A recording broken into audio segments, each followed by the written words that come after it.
Welcome back to our journey through the fascinating world of That Time I Got Reincarnated as a Slime's Light Novel. Let's continue from the last part, where we left. After the musical exchange program ended, Venom and the security team returned home unharmed, as did Baton and his orchestra. Concerned for the kids under Diablo's protection, who may have faced mental trauma, a week off was granted for rest. Plans were made for a meeting between Luminous and Leon, choosing Rimuru as the location due to its safety and existing Demon Lord residence.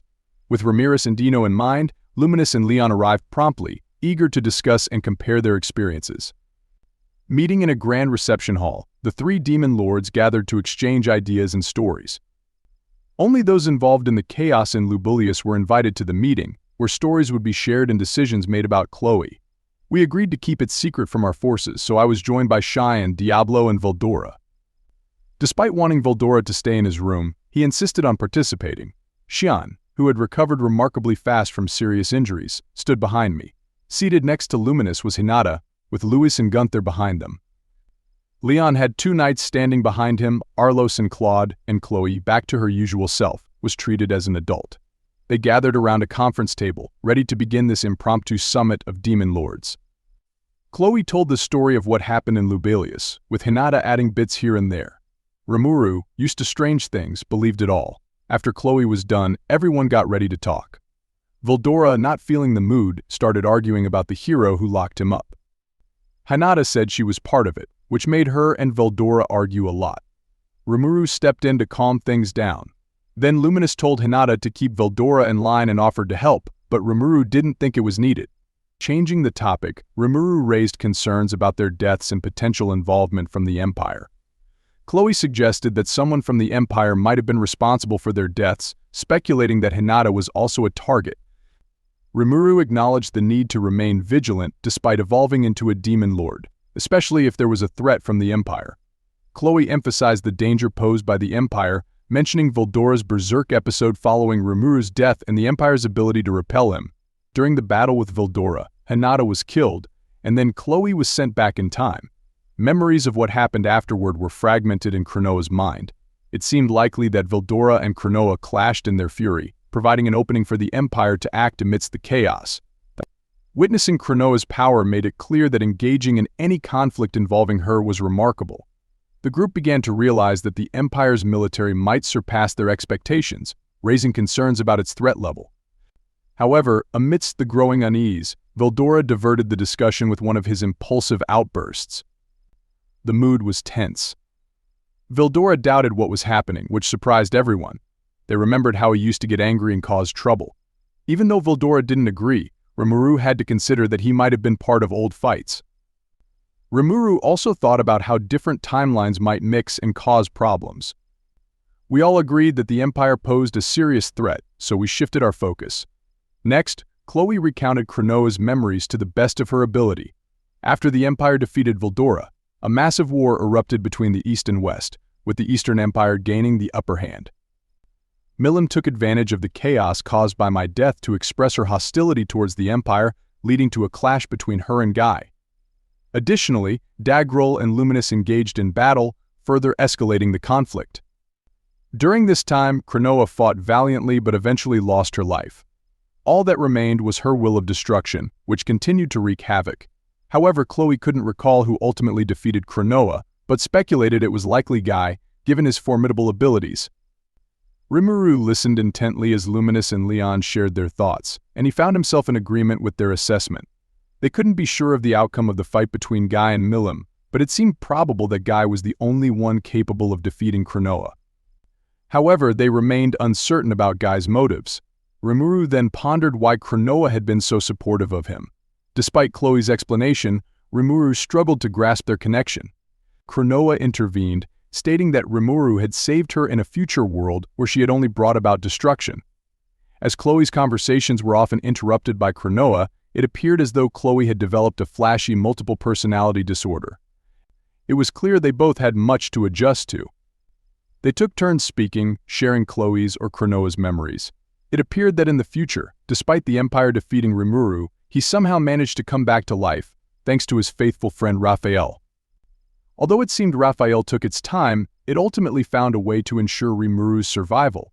However, by then, the world had undergone significant changes. Veldora was gone, Tempest lay in ruins, and a massive war raged between East and West, with demon lords battling for supremacy. Rimuru imagined he would have sought out survivors and offered help, eventually encountering Chloe Cronoa. Though Cronoa's memories were fragmented, they understood the general sequence of events. Cronoa recalled facing Guy in battle, with no memory of Rimuru's presence until he held her close as she was about to die. The details leading up to her death were fuzzy, likely marking the start of her journey back through time. However, it remained unclear how she arrived in Chloe's timeline. Rimuru wondered if he had evolved into a demon lord by that point, to which Cronoa confirmed, adding that he was even more powerful than he is now. Rimuru found it hard to believe, but speculated that the loss of his closest friends may have driven him to greater heights. Despite the uncertainty, Rimuru considered the potential for growth optimistically, especially with the Empire looming as a threat. He pondered whether his advanced state at the time might have allowed his great sage, possibly transformed into Raphael, to transmit Cronoa's memories into young Chloe's spirit. Hey, can't deny it, huh? Rimuru thought, feeling confident about understanding what happened in the future. Hey, all's well that ends well, right? He remarked casually. Hinata, however, snapped at his casual approach. Rimuru responded with a gentle smile, reassuring her that Chloe was fine and Veldora had been resurrected, suggesting they just needed to keep an eye on them to prevent any berserk episodes. With the Empire being the remaining problem, Luminous expressed her willingness to handle Daggrol if he posed a threat, considering Rimuru had saved Chloe. Rimuru noticed Luminous and Chloe getting along well, boosting his standing with the Emperor. But Luminous assured Rimuru that she would work on maintaining peace in the West and keep an eye on Daggrol's ambitions, recognizing him as the bigger concern compared to skirmishes with Guy's forces.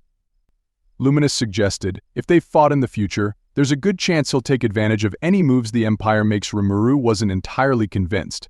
Yeah, but Daggrol's sons are living here in Tempest. I doubt he'd resort to force that readily. Luminous seemed taken aback. Huh? Daggrol's sons? Is that true? Rimuru confirmed. Sure is. They're training under Xian at the moment. Xian timed in that they are. They have much left to learn, but they're earning their keep. She mentioned rewarding their efforts with her cooking, which they apparently found delightful. Rimuru questioned the tears of joy part, but considering the improvement in Xian's cooking, he figured it was fine as long as they weren't complaining. When Luminous found out Daggrol's sons were in the country, she was surprised but quickly got it together. She thought maybe Daggrol was being pushed by someone else, thinking about what might happen later. Right now, things were calm, so Rimuru thought about talking to Daggrol and his brothers to find out why they wanted more land. He told Luminous he would look into it and made it clear he didn't want any useless fights. Lewis and Gunther agreed, and they all decided to keep an eye on Daggrol. Then Rimuru brought up Guy, saying he needed to talk to him about some tricky issues.